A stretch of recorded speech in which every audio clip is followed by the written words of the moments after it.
Praise the lord. పరిశుద్ధ గ్రంథమైన Bible నుండి ఈరోజు ప్రశ్న: ప్రభువు యొక్క శిష్యులను బంధించి తీసుకొని రావడానికి పౌలు ఎక్కడికి వెళ్ళాడు? ఆప్షన్ ఏ ఈజిప్టుకు, ఆప్షన్ బి యెరూషలేముకు, ఆప్షన్ సి ఇటలీకు, ఆప్షన్ డి దమస్కుకు.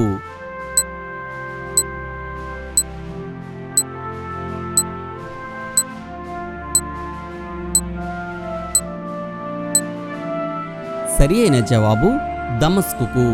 సౌలు ఇంకను ప్రభు యొక్క శిష్యులను బెదిరించుటయును హత్య చేయుటయును తనకు ప్రాణాధారమైనట్లు ప్రధాన యాజకుని యొద్దకు వెళ్ళి, ఈ మార్గమందున్న పురుషులనైనను స్త్రీలనైనను కనుగొనిన ఎడల వారిని బంధించి యెరూషలేముకు తీసుకొని వచ్చుటకు దమస్కులోని సమాజముల వారికి పత్రికలిమ్మని అడిగెను.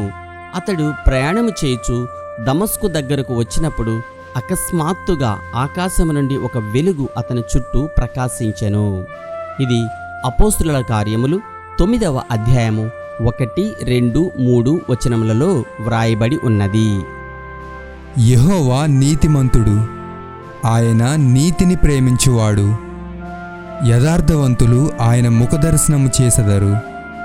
కీర్తనల గ్రంథము 11వ అధ్యాయము 7వ వచనం. Have a nice day.